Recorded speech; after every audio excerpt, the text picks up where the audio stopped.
Hello, friends. Welcome back to Test Those Breasts. I am your host, Jamie Vaughn. Today, I am honored and excited to have my new pink sister, Crissy Florio, on the show. Crissy is a lover of all things mind, body, and soul. She is a wife, mom, sister, yogi, and a 3-year breast cancer thriver. For over a decade, she has been teaching vinyasa and therapeutic yoga, but recently has extended her knowledge to include yoga for cancer recovery, yoga for the lymphatic system, and yoga and TCM, traditional Chinese medicine. She is an advocate for helping her students step into their power and connect to their bodies on a deeper level.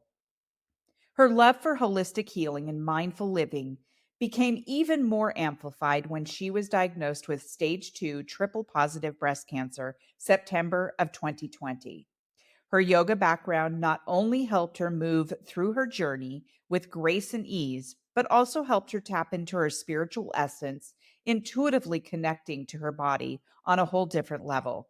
She quickly desired to learn more about the power of the mind and body connection and has added many new holistic practices to her toolbox of healing to help navigate through her cancer journey, including life after cancer. Now that she is cancer free, she is extremely passionate about being an advocate to help other breast cancer sisters find some peace in their journeys, as well as helping women in general learn more about preventative breast health. We all know too well that breast cancer diagnosis can dull our shine, disempowering and disconnecting us from our bodies, but she believes her main purpose now is to help other women find their power once again. She loves to inspire and be inspired and believes that everyone has a power so bright within them that needs it to shine. Well, welcome, Crissy, to Test Those Breasts. I'm so excited to have you here. I am so honored to meet so many amazing people from all over the world, actually. And I know that you are in Florida and you've got some great information to talk to us about today. And I'm just thrilled that you're here. How are you doing today? Well, first of all, thank you for having me. I am thrilled to be on here and to just conversate with you and talk about my story and hopefully inspire a lot of your listeners as well that are going through it right now. Myself being on the other side of it now, 3 years, actually 3 years. I have the chills right now. I just thought about that. 3 years on Saturday will be my cancerversary. So Oh, this is perfect timing. So if I get a little emotional, we know why. But I hope that I can also inspire some of our beautiful pink sisters that are going through it right now to just hang in there and you'll get on the other side of it hopefully soon. So well, I'm excited. I know that you have already helped a ton of people, and I will say that the other day when I talked to you on the phone for the first time, you and I seem to be some soul sisters, not only pink sisters, but soul sisters. We have a lot in common. One being that you are totally into holistic healing, and that's like right up my alley, and Yeah. I have incorporated a lot of that in my own journey. I would like to at first ask you to share your diagnosis, when you were diagnosed 3 years ago, and what that looked like for you. What was your diagnosis? What were your treatments? Can you share a little bit Sure. about that? Absolutely. I'm an open book. So September 23rd, 2020, because as if 2020 could not have gotten any worse, Right? I get diagnosed stage 2 triple positive breast cancer on my right breast. And I was so I thought a super healthy person before I was diagnosed. And I was a yoga instructor for many years. I taught Pilates. I ate well. I lived a fairly happy and joyous life and with fairly minimal stress other than outside of kind of work at that point. And so I was really shocked. Going through the whole process of meeting the doctors and the biopsies and all the things, I was really shocked when he said, "You have breast cancer." So, as you know, world is rocked. You just feel like you are you're being slammed by a train and you just don't know where to go. So due to everything, I ended up having 6 rounds of chemo. I did the HTCP cocktail for 6 rounds. And then I did 1 full year of targeted therapy with Herceptin and Perjeta. I did a double mastectomy with reconstructive surgery after that. As usual, most doctors offer for you to do radiation and tamoxifen because I was premenopausal. I opted out of those, and I don't necessarily encourage people to do that right off the bat. For me personally, it didn't feel fully aligned. And that's when I had to really tap into my holistic healing, just connection. And I personally opted out of that. But my journey didn't end there. My protocols, I started working with a naturopath, and that's where I really started to incorporate a lot of the holistic healing.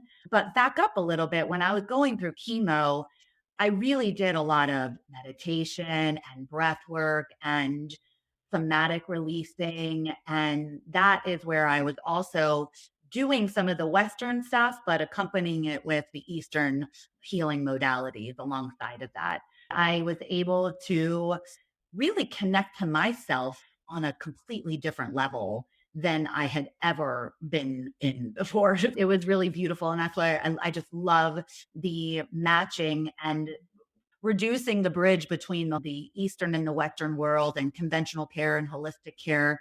And just encourage people like we can do this together. It doesn't have to be one or the other. You really can start to incorporate some of the holistic healing modalities in with some of the conventional care as well. Right. I completely agree with you. That is something that I started doing very early on just because I've always been into holistic healing and I understand that there is a place for Western medicine. Yep. Totally. Yeah. But there's also a place for Eastern medicine, and that is where I was like, "Okay, what am I gonna do for myself?" And I interviewed a man named Eddie Enever Mhm. from Australia a while back, and I actually reached out to him on Facebook, and I've told this story before because right before my chemo started, I was in a bad place. I mean, I was so scared, anxious, pissed off, the whole Yeah. 9 and I All the felt things. like, "Oh my gosh," I was falling into this deep, dark hole, and I knew that I needed to do something to pull myself out because if I did not, then I knew that it would go a bad way. Yeah. And Yeah. so I remember in the middle of the night, he lives in Australia. So I was looking around on Facebook and I found him, and he is a wonderful therapist. He's a 3-time cancer survivor, he figured out the formula almost. So it's like, Yeah. how did this guy get to the point where he's cancer free and he's still cancer free today and everything? So I reached out to him and said, "Hey, Mhm. I was just diagnosed with breast cancer and I need your help. I need to Yeah. figure What do I out do? what Yeah. do I A do?" lot. So Yeah. he did. He reached out to me almost right away. And so I worked with him and we zoomed and he helped me. He really pulled me right out of that Yeah. hole. And so I think the first step is to recognize that e- as scary as it is, you got to figure out Yeah. how to get through it Yep. and help your mind. It's not just about the medicine, about the physical cancer, it's about your mental and emotional health. And And energetic body as yeah, well. In the yeah. yoga world, in the yoga philosophy, we have 5 bodies, right? And we have our physical body, which most people can connect to the quickest. We have our emotional body, we have our energetic body, and then we have the wisdom and the bliss body. And I had always tuned into the physical and the emotional body because as Americans, that's what we can easily tap into those, I think. Maybe not the emotional as much as I would like most people to, but we're working on that one. But the energy, I had a chronic energy healer working on me when I was going through my chemo. And one of the most profound pieces of inspiration she gave me was right before I was starting my first chemo. Of course, we're scared. We hear chemo and we're like, oh my God, it's poison. Oh, what is it going to do to my body? And all the things. And she said, flip the script of it. The chemo drugs are going to your body, they're taking away the cancer, and have a conversation, have a relationship with the chemo drug. Say thank you for doing your job, go where you're needed, and then leave the rest of my body unharmed. And it was so beautiful. And I've actually used that same mentality and so many other different things where, oh gosh, I got to go to the doctor again. I don't want to go. Right. And then I just flipped the script of like, thank you that I have a doctor that I can go to that can just double check and make sure everything is good. And instead of just adding being negative about it and unhappy about it and dreading I'm trying to flip the script. And it brings you into much more of a positive mindset and the feels. You feel lighter when you're more positive. And when you're first diagnosed with cancer, we all know we're going down that rabbit hole of like, oh my gosh, everything is going on. None of this feels right. This is scary. Fear is taking over. I completely get it because I was that way too. But then I realized I just need to scale back a little bit and how can I make myself feel good in the moment? Because when we are stressed and fear based and angry, and listen, don't get me wrong, feel the feelings, right? Yes. Get angry when you need to, cry when you need to, laugh when you need to, be happy when you can. Feel all the feelings. I'm not saying just put them off to the side. Feel them, get them out of the body. But we feel better when we're like light and just really relaxed. And even though most of us think, how can you even tell me I can get into a relaxed, peaceful state when I'm going through cancer?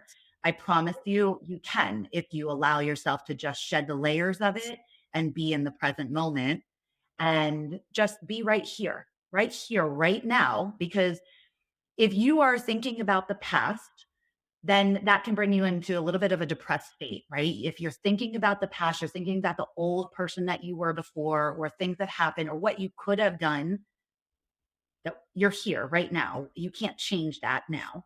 And if you're thinking too far ahead in the future, fear based thoughts about how is the chemo going to work? Is the cancer going to go away? How am I going to do in surgery? How's the radiation going to affect my body? All the things, then you can potentially just throw yourself right into anxiety, right? So, but when you're present and you're grounded and you're in the moment, this is really the only place where life exists. Right now, if you and I will never have this exact moment ever again, right? So it's such a beautiful place to live if you choose to see it that way.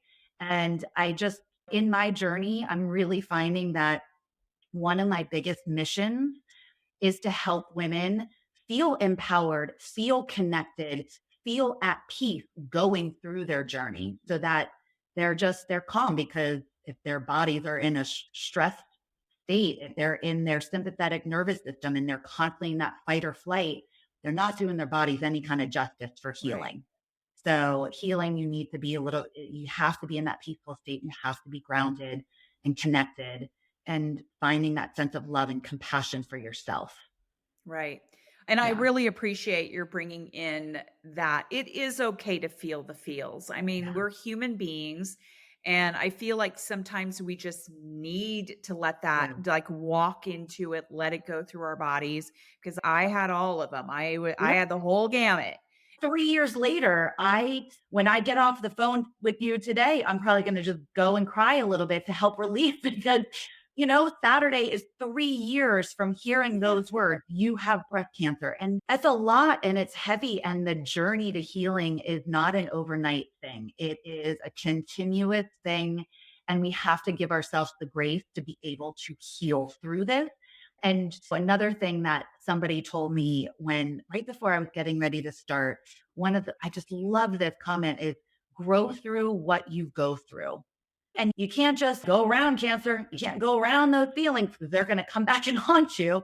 But you have to just go through them. You have to just feel them and release where you need to, whether that's through meditation or journaling. I love journaling. You can do, if you're going through chemo, consult your doctors first, but acupressure, acupuncture, massages, EFT tapping. There's so many holistic modalities that can help you release the emotions and continue moving forward, which also helps your body too.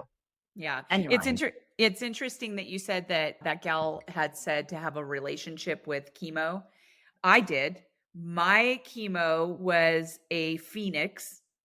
Before I started, I went to this art show with my husband, and it was like chalk art. And this gal Mm, had created this amazing phoenix, and it was called Phoenix Catching Fire. And it was just the most spectacular, amazing. And anyway, I used that picture on my private Facebook group that I shared my whole entire story. Like I went live and all that. yeah. It was called Phoenix Catching Fire, Jamie's cancer story, and that was how I was able to have that relationship with my chemo. I'd be Mhm. sitting here on the couch, you know, Yeah. Yeah. when Just I start feeling the feeling like, worst. and I had meditation. I had like this meditation music on my TV, just going and going. And it seemed like time just slowed way. Yeah.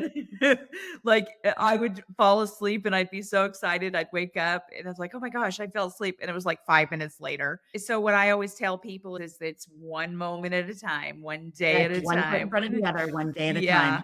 Yeah, and Absolutely. it's really hard, and but having that relationship with the chemo and having a relationship with a core group of maybe Yeah. friends or something like that is Absolutely, and we'll definitely talk about support and community and all of that, but I do have a just to backtrack again with your story of the Phoenix.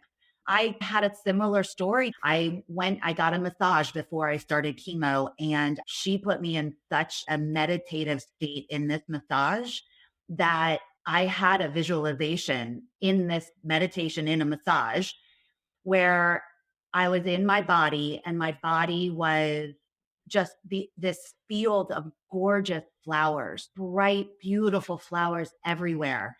And there was this black panther, strong, sleek, gorgeous, like beautiful, just like on the prowl. And it was just like walking through the flowers. Again, chills. Oh my gosh. ah, Walking through, and it was searching out, it was seeking the cancer because my black panther was going to go ahead and get all of that stuff out, all of that stuff out. And it was like, oh my God, I still see it today, 3 years later. It was that's insane. And it amazing. actually might be today that I might be actually 3 years today that I had the massage. I put a letter about it and I found like a year later, I found an actual picture that almost represented this vision that I had. And it was this Black Panther going through this gorgeous woman. And I was like, oh, wow. So it's on my website. I have it printed up here and everything. It's amazing. I But, love that. yeah. But, coming back to community and support, and there's so much I really can say about this. And I understand that every woman going through this journey has a different journey. There is no two that are exactly the same, right? Nobody is living the same protocols and have the same background and family and friends and all the things. But I know you and I briefly talked about this, and I just think it boils down to community and support are so important to have, whether that is your family. Some people have a little weird family dynamic. So it might not necessarily be your family. It could be friends who feel like family. If you still don't have that many friends, it could be support groups at your cancer center, online support groups. There are so many breast cancer online support groups that are out there. And I see these women cheering other women on who are scared and vulnerable and just at the start of their process. I just think that understanding, first of all, that you cannot go through this fully alone. I think it's important to be open and vulnerable about it to the extent that you feel it's comfortable for you, right? Everybody is a little different. You were very open and vocal about it. I was very open and vocal about it too. I had the same thing. I had my own Facebook page where I invited certain people to it. But instead of getting 50 million texts and calls a day after chemo days over, I would just check in and let them all know how I was feeling. And they felt really good and connected to that. But I know that in certain times throughout my process, anyways, and my journey, I found that there were times where I felt a little disappointed in maybe certain people or certain things, like, and if they weren't showing up the way that I thought they should, right? Quote unquote, thought they should. And it really boils down to, again, this is another yoga concept that I live by, is not living with expectations. So I'm putting my expectations on somebody else and expecting them to make me feel a certain way when they have no idea that I'm expecting them to reach out every so often or, hey, call and bring me. Well, I was going through COVID, so they couldn't really bring me anything, but Mhm. just the certain things like that. And I think that it's important to, in the beginning of your process, maybe take a few moments or a few days and just try to envision what you feel you think you're going to want from your support group. How supported and vulnerable do you want to be? What do you feel you're going to need? Do you want them to do meal trains? Do you want them to do a GoFundMe? Do you want them to do like gifts before your chemo or surgery? And I think that's the piece too for me. I know it was super hard. I don't like to ask for help. I was always like, oh, I'll just do it. It's no big deal. So the asking, being vulnerable and asking for help sometimes is very difficult too. But that's where the growth is. And if you really think about cancer, it's an opportunity for each of us to grow into a newer version of ourselves. This was given to us for some reason or another, not looking for necessarily the why or even the how, but I think it's important to realize like this is an opportunity for growth and I can be somebody completely different and I can use my voice more and I could be more vulnerable and more open. And what more of a perfect time and more beautiful time than to be vulnerable going through this journey. And so to be able to express that, you have to be able to express it to your tribe because if not, you're going to be upset. And again, we don't need any of that. So I think just understanding what you want out of this. And if something comes up, being able to go to your people and be like, hey, listen, can you bring me a green smoothie today? It's important. Yeah. So thank you for talking about that because I think it's very difficult sometimes for people to understand that. I have actually experienced that myself in a few different things in my life where I had the expectation like, you're like, I've known you for Right. this long. Why are you not showing up for me? And I believe that I really learned throughout the last year that those expectations sometimes harm us and can Sure. harm relationships. Yes. And I think that just everyone is in a space where they can do what they can do. They Yeah. can say what they can say. And sometimes they don't even know what to say. And I was I've just learned, about to say that. Exactly. yeah, Some people just don't know. yeah, They feel awkward. They don't want to bother you. They don't want to upset you. And there are certain people that are over the last few years, I've spoken to a lot of women that some of them like, "Oh, I don't want them asking me about this," or they're a little bit more closed off. So I can understand where sometimes their support group would be like, "I don't know how to ask or how to treat this situation," because they're a little bit more closed off. So again, I think it's just everybody being open and understanding and releasing expectations. So yeah, them releasing expectations on you, you releasing expectations on them, because there's a quote out there too. The expectations is the root of all disappointment. And it's so true. You expect something, you don't get it, you're disappointed. Boom. yes. Yeah. And we Well, internalize it and it really yeah, hurts. And I think yeah, sometimes if you can be open enough to say to that person, hey, I'm just wondering why I don't, yeah, it is okay to say something to them. yeah, But just know that something else might be going on in their mind. Now, when right. it comes to caregivers like husbands, um, I don't know if you're married. I Yeah. am married. I have a wonderful husband who was a great caregiver, and we went through our issues. We're in therapy now. I Mhm. know that there's a pretty large percentage of couples who end up divorced because of a cancer diagnosis like this. Yeah. And It's and heavy. I it yeah, it's very It's heavy and it's heavy. sometimes they don't know how to deal with it, but it's really nice to have someone who you can say something to and then they have the strength to grow and Mhm. learn and go to therapy, but for some people, it just doesn't happen that way, and that just breaks my heart. Oh, absolutely. Ugh, Absolutely. I think that in anything, any type of healing, any type of traumatic experiences, having a go to person, whether it's a husband, a wife, a spouse, a best friend, a sister, a brother, a mother, father, whatever it is, I think in any type of life experience, it doesn't have to be something super traumatic or not, it boils down to communication, to be able to vocally communicate what you need when something doesn't feel right, and then and not have it mean so much. Like e- everybody is everybody is affected by cancer when one person is diagnosed, right? I am happily married. I married my high school sweetheart. We've been together for 31 years and married for 22. When this happened, it very much affected him and my two children. I think there were times where he would be upset and he wouldn't necessarily want to come to me to express his emotions, but I really reached out to some of his friends, some of my best friends and their husbands, and just say, hey, listen. And same thing with my kids. Hey, listen, take just check on them from time to time because they probably aren't going to be able to express what they want to, what they need to get out to me because I'm doing my own healing and going through my own stuff.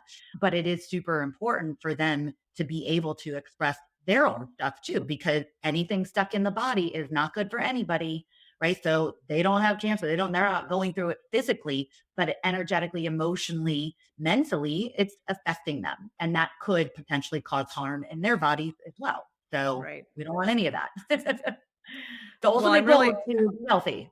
I'm really glad that you guys stayed together, and obviously you have a pretty strong family unit, and I know that sometimes if there's not really a strong family unit in certain ways or something is broken, that can It could. really harm a relationship, and I just really wanna tell my audience that if you are a caregiver or you are someone who is going through cancer right now, I highly encourage therapy. I Yeah, really do. Finding someone that you can talk to with your spouse and, give it that space and time and understand that you are going to be a different type of person. I just really encourage that a lot from the get-go because things are not absolutely. gonna be the same. No. And nor should you. Yeah. Something really big is happening in your world and to somebody that you love. And it's really important to understand that it is also, in a sense, happening to you as well. But alongside the concept of support, going back to going through counseling, there's also a ton of caregiver support groups also at the Yes. cancer centers. And I don't want to dismiss any of the programs that the cancer centers provide because most of them are free and you are connecting to people in your community, which again is really big for healing in itself. Just being a part of something bigger than you is it can heal you. It puts you into a position where you are with people who are going through similar, not exact, but similar situations as you that you can relate to.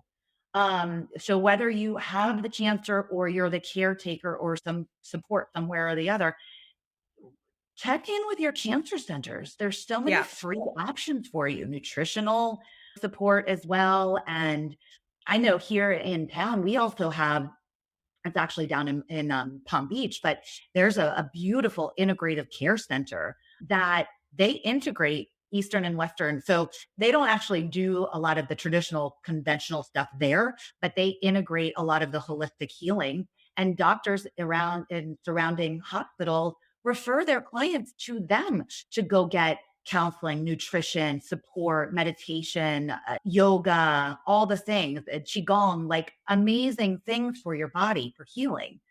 So, This is something we have a wonderful organization here called Cancer Community Clubhouse. You should look it up. It's really oh cool. yeah, It is run primarily really by our my wonderful friend Natalie Stevenson, and I actually interviewed her a while back. So if you listen to her episode, it's wonderful. But it is all about bringing those resources together in a centralized area where doctors can refer people to come to the community clubhouse and get that kind of support. And it's primarily around the support for survivors, Yeah, cancer survivors, and sure. how do we live in our survivorship with the understanding Mm, that you become a survivor once you are diagnosed.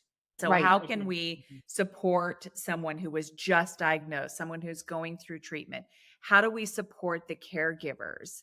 Mm-hmm. And so, it's just this whole idea of this centralized support group Beautiful. all in one where all of the doctors know about it, and so Yeah. that's what we're trying to build, That's the and I just think bridge, right? it's That's yes, the yes. bridge. That is the bridge that I feel so passionate about now that I just, there's so many, and I'm not saying this for all doctors because we have made leaps and bounds, but there still are a lot of doctors that think a lot of this stuff is still woo woo.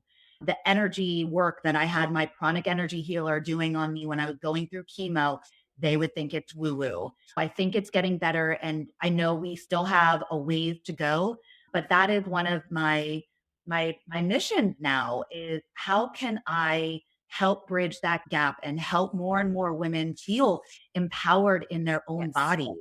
And to the point of you are a survivor when you first get diagnosed, but there are so many levels to it because I remember when I was done with my chemo and my mastectomy and I'm technically cancer free and I started to get my taste buds back and all of the things, then I was like, what now? And I Yes. can tell you, I went down that rabbit hole ever I was just eating to just throw healthy stuff in my mouth. Listen, I made a lot of changes along the way as I could. When I was going through chemo, my taste buds were terrible. I just tried to eat what I could. By the sixth one, that was broth. Like I got down to where I really could only get in broth. I remember I was watching Dr. Oz probably 12 years ago. And I remember there was a lady on there with stage 4. I don't remember what type of cancer, but stage 4 cancer. And she healed herself with doing an all green smoothies and all of the things. I'm not saying do that. I'm not going to get down that route of nutrition and all of that because I'm no doctor. But I have read a lot of amazing books about plant based diets and just eating your greens and eating for cancer, right? We're eating food as nutrition. Yeah. So in my journey, after I was done and had my taste buds finally back, I started to go down that rabbit hole of not really caring about what I eat in the form of bringing me joy, but just throwing everything in my mouth. And what I was so neurotic and it was not serving me at all. I was not I love food. I do love wine. I just, it's more celebratory for me. My husband's Italian. We love big Italian meals and things like that. So I had to do a lot of internal work to, to get myself out of that fear-based living. I could not live in a fear-based world where I was so fearful of reoccurrence that I was just not living a life of joy. And I did a 12-week growth course. And that was really beautiful because that was all for breast cancer survivors. And that was the whole thing, how to thrive after yoga. I mean, after yoga, after breast cancer and learning to love your body again and healing certain things from when we were little and pre-cancer and all the things. And so it was just a lot of beautiful work that I've done since then. And I think that's really important too, that when you get that you're cancer free, those amazing news, it still can still keep you in a very fear based mindset because that fear of reoccurrence is a real thing. It's real and it's scary. But I think that it's super important for women to be empowered, to know their body, to really connect to what feels right to them, and then doing the work. It's not like, oh, I'm just going to sit and meditate every day and I'm going to be healthy, or I'm going to do yoga every day. I'm going to be healthy. No, it's, you have to do that. You have to heal certain things. You have to, I don't know if I love this term, but say goodbye to the old person that you were and step into this beautiful warrior that you are now. And so there's just a lot of like mindset work that you can do and a lot of just daily things that you can start to incorporate to start to feel more empowered, more connected, and more loving, present, and more loving with your body that you're working together. Your mind and your body and your soul and your heart are all one and you're working together. You had mentioned something about sometimes doctors thinking all that stuff is woo woo. Yeah. In my opinion, if I was to come across a doctor like that, I would turn around and walk Yeah. out the door. It's Yep. just I feel like that is not serving the patient themselves. Hmm. So, one of the premises behind the Cancer Community Clubhouse is we want doctors, we want providers to be able to recognize things that are going on with their patients, whether they're having some sort of mental breakdown. I will tell you that whenever I went into my oncologist, I probably left there most of the time in tears. We want providers to be able to say, Crissy, I know I you're going get through it. a hard Yeah. time. I'm so sorry this is happening. I highly recommend going to this wonderful cancer community clubhouse. They have great meetups for you maybe to talk to some other people, or Hmm. here's a card for a therapist that I think can really help you. Yeah. And it kind of becomes this almost the shared decision making relationship with the patient, because all patients are different, all doctors are Yep. different. But having that doctor have that wonderful conversation with you to help Yeah. pull you out of that fear and anxiety. Having Yes, the doctors that you meet with have a sense of compassion for what you're going through and not right. look at you as just being another patient. Yeah, Looking at you, Jamie, as a beautiful woman that you are, of a certain age, of a certain race, of it, right? Like it's you are you as an individual. Don't group me into I am a certain person of a certain age and that's it. Like, right? I am Crissy. I am this beautiful being. My cells and genes are much different than the person next to me. And I want you to meet me with a sense of compassion. I don't want you just to look at me as another patient. It's right. super important.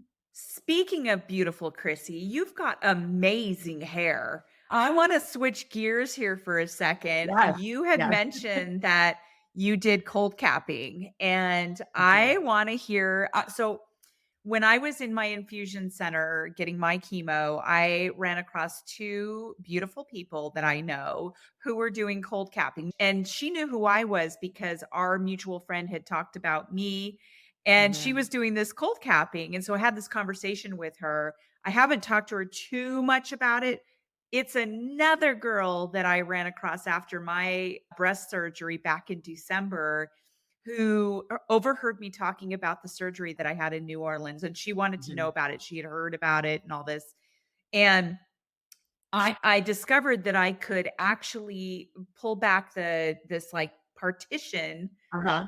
after all the time that I was in there. I never knew that, but I could actually pull it back and see the person next to me because she wanted to be in on the conversation. And her husband was actually doing all the cold capping for Yeah. her. So, Same. what is your experience with that? Tell us. Whoosh. Oh, it was quite interesting. I will say I'm glad I did it now. It was intense. I'm not going to lie. So basically, on my sixth hardcore infusion, the one that included the drug that potentially could make my hair fall out, I had to do the cold capping on those days. And there was a lot that went into it before I decided I'm going to do it. And I think that one of the biggest reasons why is because one of the drugs that I was supposed to take, one of the side effects was permanent hair loss. And that scared me. That just scared me. I knew my Yeah. hair would fall out probably within two infusions, but the permanent part, I was like, "Brr." And my husband is bald, and he said, "You can't have my look in the family. That's mine." Oh my god, that's hilarious. My I said, "Okay, husband babe." my husband, he does have hair, but he wears it very short as if he's kind of bald. So we have he calls them weefies. We took weefies when instead of selfies when I was bald. So it was like Oh, how cute. I love it. I love it. Yeah, so it was intense. My infusion center did not have the automatic one, so there are a couple that you can do. We had to do ours manually. So we would come lugging in to the infusion room. And the great thing about us doing it and doing it through COVID is that I did not have to do my infusions in the infusion room. I had one of the exam rooms all to myself and my husband all day because they couldn't have him go back there. So they let us have an exam room, which is amazing, very personable, and it was lovely. So we would come in with our bags of stuff and cooler of, I had 6 caps. I actually used the company Chemo Cold Caps out of Texas, but there's a few different ones like Penguin and a couple other ones. And so for 6 hours, I would have to put these caps on my head. My husband would have to wet my hair. And then I would put little things here over my forehead, maxi pads over my ears to make sure that the cold caps never touched my head because they were negative 35 to 40 degrees. Yeah.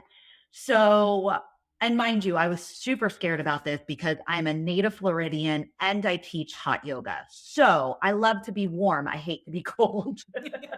So I was a little nervous about it, but we would have to do it for starting 50 minutes before I started one of the bad drugs. And then for 3 hours after, it would be equivalent to about 6 hours a day that I would have to be switching out these caps. We had 6 of them that we played on rotation. At every 15 to 20 minutes, my husband would have to take it off and put on a new one and put it back in the cooler. And then we would rotate through those. And I would probably have anywhere from 18 to 20 caps on my head throughout that 6-hour process. So it was a lot. It's not easy. I'm not going to lie. I'm not going to sugarcoat it at all because I believe in really just telling it like it is. But I'm glad I did it. I know the listeners can't see it, but Jamie, you can see it. These are all my new hairs. I did lose some on top of my head at the crown, and those are now my baby hairs. I always call them my little baby hairs. So they're that long But now. but it kept the hair all the underneath it you kept. So I think that that is very similar to my 2 friends who Yeah. went through it. You wouldn't be able to tell that I was going through what I was going through if you saw me out and about, which I barely was because it was COVID time. But I lost probably about maybe 15, 20% of my hair. So it thinned out a good bit, but I have really a lot of hair. So you really couldn't tell. And I know some women, I know a lot of women who've done it and it's worked well. And I know some women who've already had maybe not as healthy hair, thinner hair, and it didn't do as well. So it's not a secure thing or insured thing that you're going to keep all your hair. And it's expensive, right? It's expensive and it's not covered by insurance, but it's one of those things that my husband felt that he could do for me. It made it, That's and coming back to the support, it gave him a job to do when I was going through what I was going through. And that brings me a little teary eyed, right? husbands need to feel that they are really supporting their wives Yeah, and or should I say anyone who is a caregiver, whether exactly. you are a woman married to a woman or whatever. And we cannot forget the men. One in Yes. 833. I'm getting ready to do a holistic breast health care, like a 101 type of workshop in my local yoga studio that I teach at. And that's how I know that because I was just doing some research. I'm like, 1 in 833 men also get breast cancer. One of our friends' husbands had breast cancer, and I never knew that before. So Yeah. that is just something that really was a total shocker, but it makes sense. Yeah, breast. Breast. So basically, it worked for you, which is nice. Yeah, it did. Yeah. It did. It's just, I'm happy I did it. I did almost give up on the second time around. And my husband and my best friend talked me back into it and just basically said, give it another shot. And I did. And I'm glad I did. So Good. hang in Thank there, old Capper sisters. Thank you for sharing that. I'm going to have my friend on my show here pretty quick talking a little Great. more about the cold cappings because when I got cancer, I had people reaching out to me and saying, "Hey, there's this cold capping." And I looked into it and there was such a small window of time for me to order it, get it, learn it, all this stuff. I was Yeah. starting chemo here pretty quick. And so finally I was just like, you know what?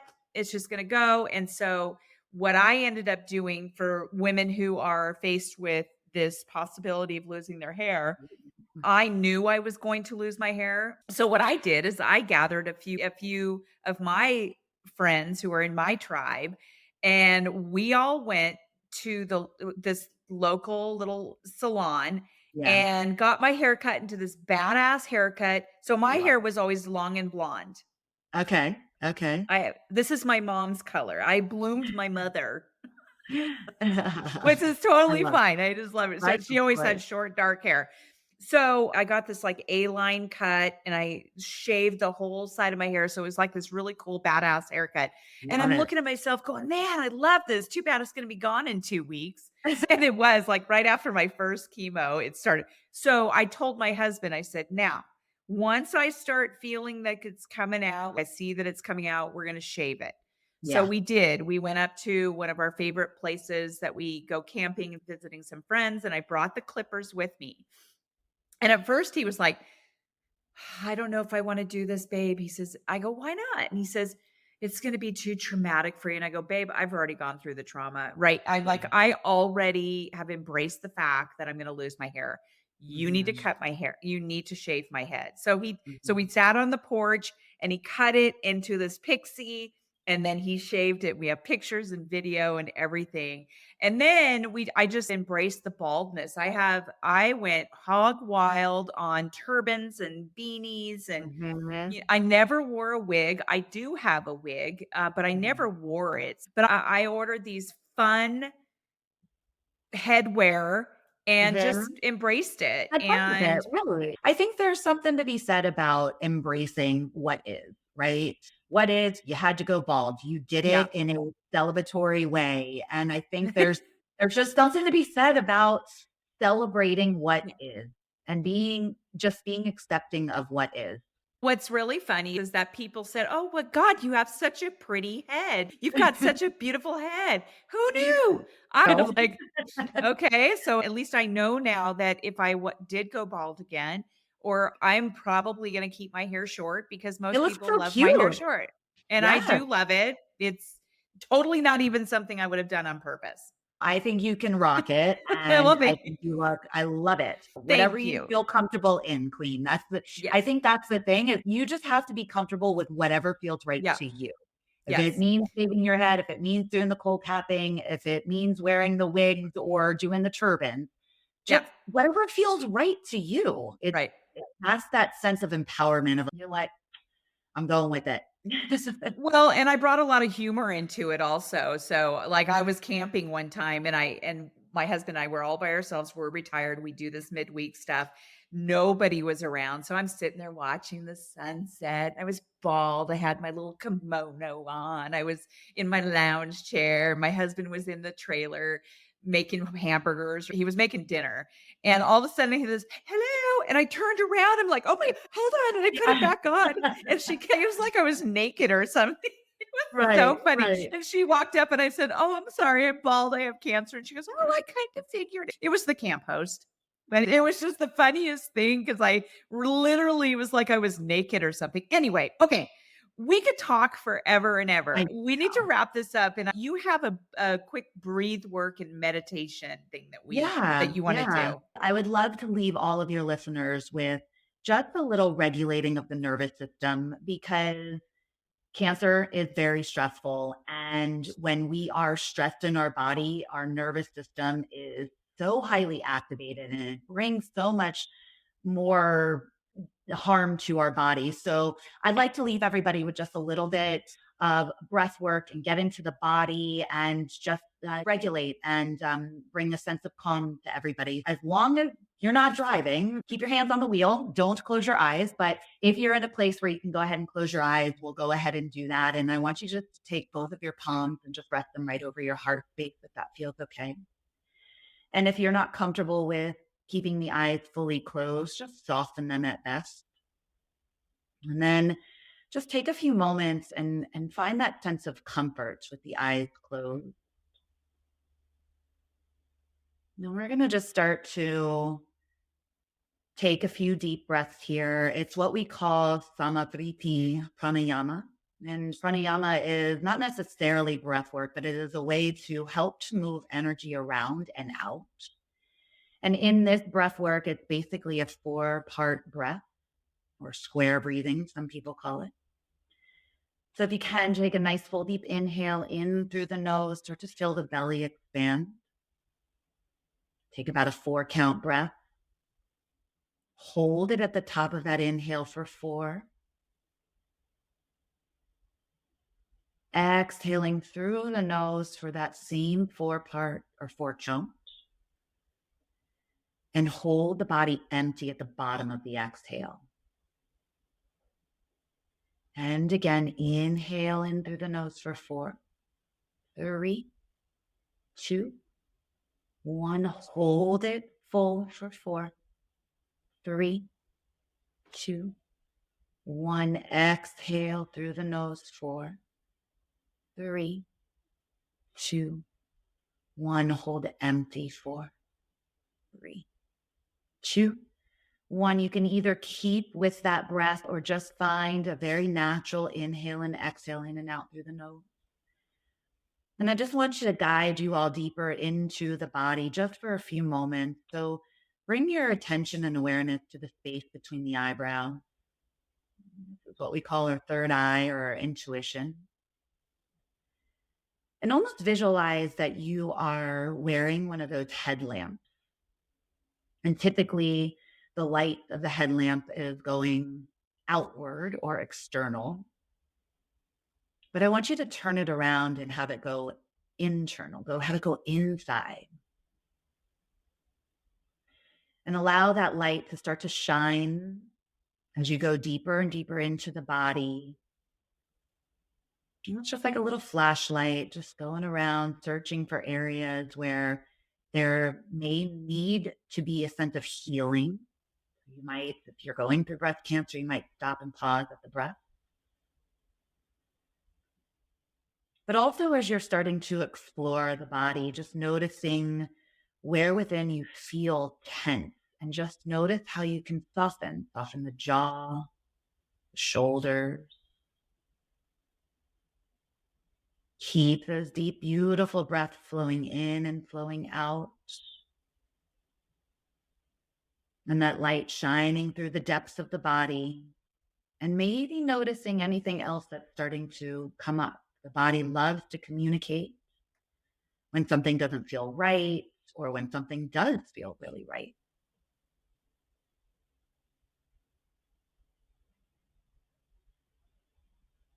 Just embrace this moment, this presence that closing the eyes and breathing and just hands to the heart provides you a sense of connection. And then taking another full deep inhale. This time we're just going to open up through the mouth and exhale, release, and let go of any resistance. Let go of anything that's not serving you. Let it go with that exhale. And then start to bring some movement into the fingertips. Maybe start to blink the eyes open. Resting the backs of the hands on the thighs. Bring a smile to your face. How do you feel? Maybe take a moment and just notice. I feel good. Good. That is so helpful to me. Such a connection to yourself. Yeah. It's almost like you're just giving yourself a big hug externally and internally around your heart, everywhere. It's just so yummy.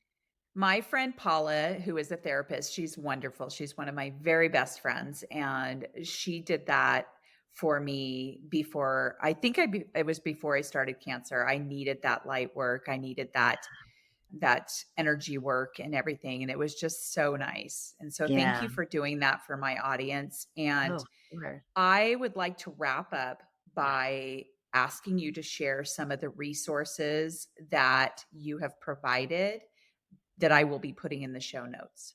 Sure. Some of the books that I initially connected to right when I was first diagnosed was How Not to Die by Dr. Michael Greger. I know it sounds pretty morbid, but it is a phenomenal book. It is very plant-based driven, but phenomenal. A lot of great information into it. Anti-Cancer was another great book. Crazy Sexy Cancer by Crissy Florio was an amazing book. And then I think that doing your research. I think that putting yourself out there, doing your research on certain things and noticing when something feels right to you is really important because you're going to get a ton of information and suggestions and so many people throwing things out at you. But I think it boils down to really what feels right when you go on a website or when you read a book or podcasts. Podcasts are amazing. And then I know I had a few more. I have your Instagram page, your Facebook page, you have a YouTube page. You can reach me at my website, which is just healinginharmony.net. And I'd love if anybody wants to connect, I'd be happy to give some of your listeners a little gift if they wanted to, because I do a lot of online sessions. I do a lot of work with meditation and yoga for cancer recovery and therapeutic yoga, lymphatics and yoga. So I do a lot of privates online and I'd love to do a little special for them. I feel like a partnership coming on right now with Yeah, that. I would love. Yeah. I And feel because I'm such a believer in working together, no matter where we are, supporting each other's uh, efforts to be able to support others, yeah, right? it's much bigger than just you or just me. It's much bigger than us. The more and more women or people that collaborate and come together and make certain things known and help some of our sisters get through that and on the other side and continue to thrive and all of the things, that's really, if you feel called to do this work, that's why I feel I was gifted cancer. I felt like I was gifted cancer because I know I can help make a difference in this world. And it starts one person at a time, but it's going to get bigger and bigger with collaborating like beautiful souls, with beautiful souls like yourself. I think that you are an amazing human being, and I feel very honored that we got to connect like this. And I feel like we have a friendship brewing here, and we will stay in touch. And is there anything else you would like to leave us with before we wrap up? I just I feel it's super important for you beautiful women and men to understand the power that you have within you, that you don't need external factors. There is a beautiful quote from Hippocrates that I absolutely love. And it's the natural forces within us are the true healers of disease. So you have that strong warrior force within you to help fight this and to come on the other side of this happy and healthy and thriving and just keep doing the work. What a beautiful thing to leave us with. What a beautiful message. And Crissy, thank you so much. I really hope that you have an amazing rest of your day. Me And too. to my audience, thank you again for joining us on this episode. And we will see you next time on That was Test Those good. Breasts. Thank you. Mwah. Thank Mwah. you. Friends, thank you so much for listening to this episode of Test Those Breasts. I hope you got some great, much needed information that will help you with your journey. As always, I am open for guests to add value to my show, and I'm also open to being a guest on other podcasts where I can add value. So please reach out if you'd like to collaborate. My contact information is in the show notes. Breast cancer is such an epidemic, so the more empowered we are, the better. I rely on people like you to listen, rate, review, and share this podcast with your loved ones. So please enjoy my trailer and any other episodes. I'd love to hear your thoughts. I'm on Apple, Spotify, and other platforms. I look forward to sharing my next episode of Test Those Breasts.